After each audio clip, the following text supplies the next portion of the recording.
Kiranya Anda dapat menikmati kebaikan hati Tuhan dan hidup dalam ketenangan hati yang Ia limpahkan kepada Anda di dalam Kristus. Mari kita merenungkan Yesaya 3 ayat 18 sampai 23. Kita berdoa. Terpujilah Engkau Tuhan yang memberikan firman-Nya untuk menerangi dan menguduskan hidup kami. Amin.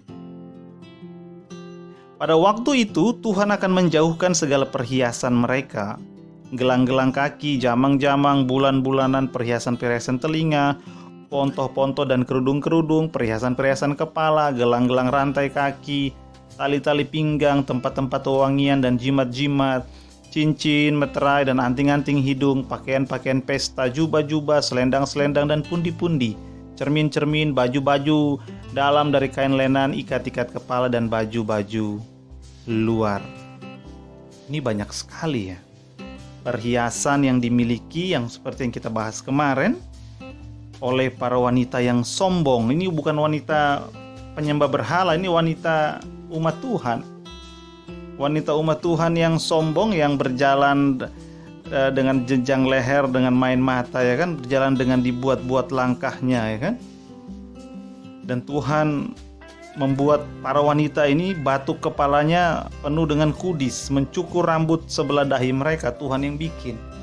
Untuk apa? Untuk merendahkan mereka supaya mereka tidak sombong. Kenapa? Karena mereka sudah sangat meninggalkan identitas wanita mereka, yang seharusnya bukanlah demikian. Karena wanita itu seharusnya dia menolong suaminya, menolong orang-orang yang melakukan kehendak Allah, ya kan? Menolong para pria, menolong komunitasnya, masyarakatnya, sebagai penopang. Untuk apa? Untuk melakukan kehendak Tuhan, kebenaran, keadilan, kepedulian, hal-hal yang baik.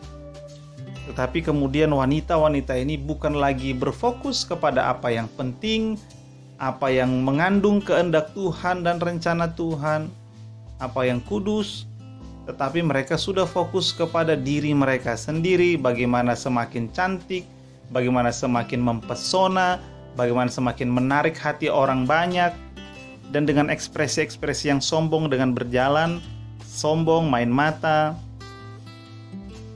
Dan bukan hanya itu, yang baru saja kita baca itu perhiasan-perhiasan mereka sangat banyak, dan kitab suci mengatakan pada waktu itu Tuhan akan menjauhkan segala perhiasan mereka. 2 yang tadi kita baca banyak sekali itu.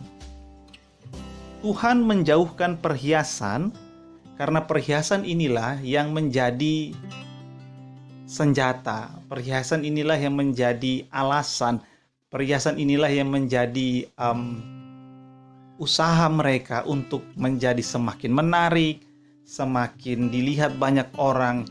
Perhiasan-perhiasan ini yang membuat mereka berfokus bukan lagi kepada kehendak Tuhan, tetapi berfokus kepada diri mereka sendiri untuk semakin molek, semakin menarik. Dan ini semua Tuhan lakukan ketika orang melihat seakan-akan Tuhan jahat. Kenapa? Ini kan hobi orang, kenapa Tuhan ambil? Ketika ada hal-hal yang menjauhkan umatnya dari Allahnya, ketika ada bagian-bagian dalam hidup umat Tuhan, yang bagian-bagian itu justru menjauhkan umat Tuhan dari Tuhan, maka Tuhan akan mengambilnya. Itu mirip dengan seorang anak kecil. Ketika dia bermain pisau atau bermain korek api misalnya, iya kan?